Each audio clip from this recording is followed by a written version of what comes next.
Tema recurrente en las unidades educativas: el bullying o violencia escolar. Complicado el tema. Hemos aprendido a volar como los pájaros y a nadar como los peces, pero no hemos aprendido el sencillo arte de vivir como hermanos.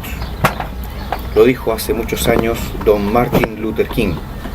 He decidido empezar con esta frase porque muchas veces en las unidades educativas, en los colegios, particularmente en las salas de clases, vemos a diario situaciones de, más que de conflicto, situaciones de abuso. Explicaremos en qué consiste, cómo identificar características de la persona que practica el bullying, características de las víctimas. Ojo que una cosa es el ser matón, el bullying propiamente, y otra cosa muy distinta es el conflicto en particular. El conflicto es algo natural en las relaciones humanas, en todas las relaciones humanas. El tema es cómo enfrentamos el conflicto. Por el contrario, en el caso del matoneo, del bullying propiamente, existe un desequilibrio entre lo que es la víctima y el victimario. Un desequilibrio entre fuerzas.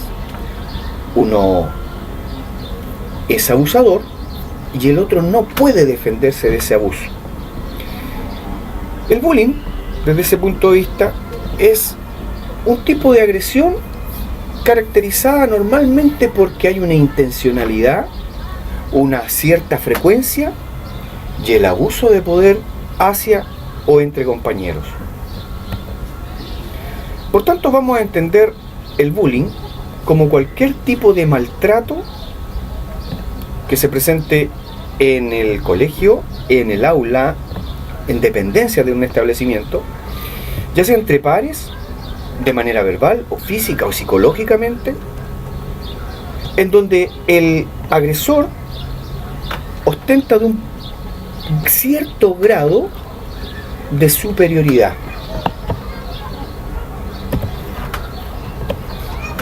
Existen diferentes tipos de acoso escolar. Existe el acoso indirecto, cierto, que normalmente se asocia a niñas y tiende al aislamiento social, y el directo, que utilizan mayormente los niños. Este puede ser físico, verbal, pero también puede ser, cierto, psicológico.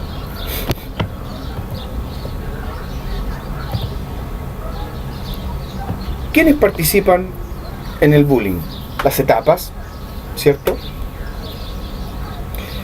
El agresor, primeramente, en relación con la víctima, pero también existen los observadores, ¿cierto?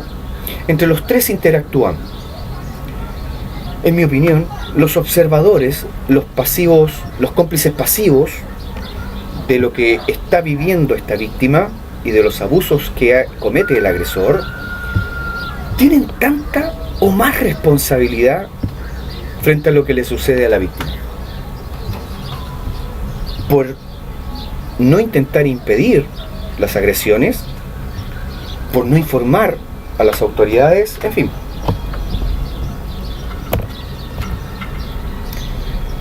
El agresor suele ser físicamente una persona fuerte, impulsiva, ¿cierto?, de carácter dominante, con conductas bastante antisociales, poco empáticas con sus víctimas, no se ponen en el lugar de otro.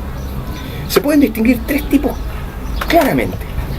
El acosador inteligente, que es aquel que tiene habilidades sociales, se lleva bien con los demás, es capaz de incidir en el grupo y organizar o manipular en realidad a otros para que cumplan sus objetivos. Existen también los acosadores poco inteligentes, que son aquellos que manifiestan comportamientos antisociales, intimidando, acosando a otros directamente, a veces como reflejo de su falta de autoestima, fundamental esta parte, y de confianza en sí mismo. Pero también está el acosador que es víctima, que es aquel que eventualmente incluso recibe agresiones incluso en su propia casa, o de jóvenes mayores que él, pueden ser incluso hermanos.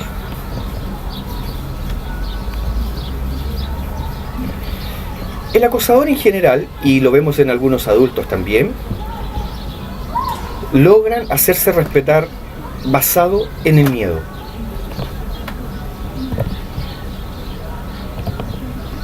Por otro lado, la víctima suele ser niños tímidos, inseguros, que mantienen una excesiva protección de los padres. Son menos fuertes físicamente. Fundamentalmente existen dos tipos de víctimas. La víctima pasiva, normalmente suele ser débil físicamente e inseguro, por lo que resulta un objetivo fácil para el acosador. Y la víctima provocadora, que suele tener un comportamiento molesto, irritante hacia los demás. Está provocando, ¿cierto? Por lo que el acoso posterior podría tener algún tipo de justificación. O sea, lo hice porque me dio motivo.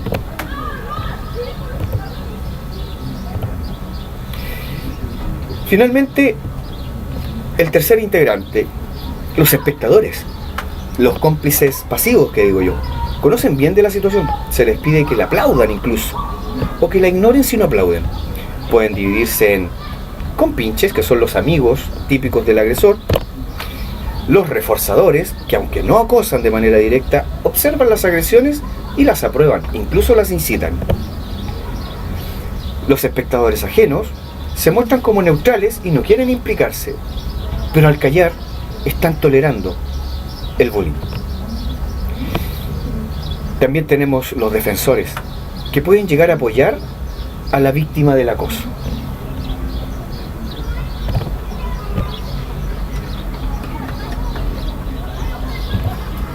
Los espectadores resultan muy eficaces en la solución del maltrato, ya que este puede continuar solo si los espectadores lo toleran.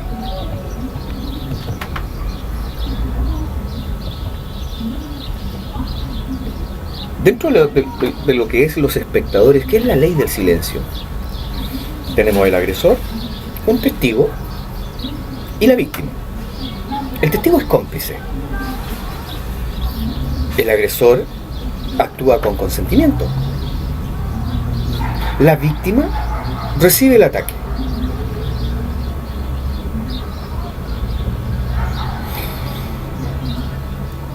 Con respecto a los niños que reciben bullying, hay estados del ánimo que cambian. Normalmente los podemos detectar cuando estos se muestran muy tristes. Se muestra extraño, huidizo. También cuando parece muy nervioso, estado que se refleja en miedos nocturnos, pesadillas, episodios de enuresis, es decir, se orina por la noche, tics nerviosos, irritabilidad, etc. Aquí hay un descenso de las calificaciones también. Eventualmente se muestra distraído, demasiado concentrado en sus propios pensamientos, olvidadizo, asustadizo. En algunos casos presentan también moretones o heridas. Y también se rehúsan a ir a la escuela. El clásico niño que le duele el estómago por las mañanas, se siente enfermo por la mañana.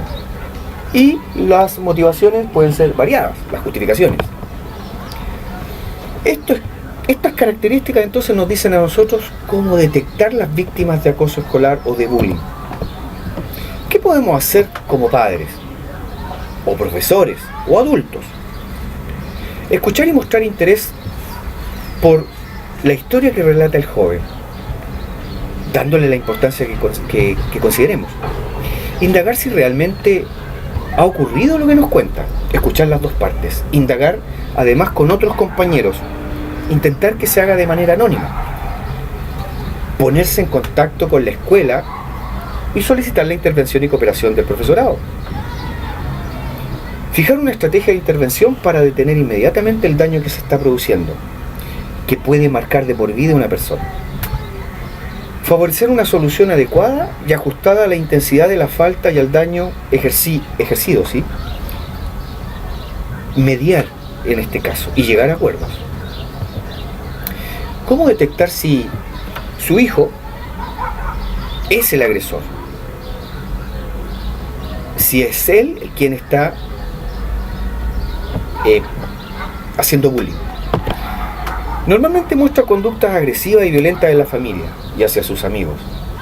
Habla despectivamente de algún compañero de su clase. Parece no tener sentido de culpa cuando hace daño. Ojo con los niños que maltratan a las mascotas. Cuando otros padres nos han contado que nuestro hijo agrede a otros niños. Cuando nos encontramos frente a un joven prepotente, dominante, tanto con hermanos como amigos. Si percibimos que ciertos compañeros se mantienen silenciosos e incluso rehuyen la presencia de nuestro hijo. A menudo cuenta mentiras y no cumple las normas. ¿Cómo actuar? Debemos actuar con urgencia y firmeza, manteniendo una comunicación y supervisión cercanas. También debemos indagar por otros medios para esclarecer los hechos. Mostrar una llana disposición a ayudar inmediatamente en todo lo que la ética posible nos diga. El maltrato no es una broma. En una broma todos ríen. En el bullying no todos ríen. ¿Lo vamos a consentir? ¿Lo vas a consentir?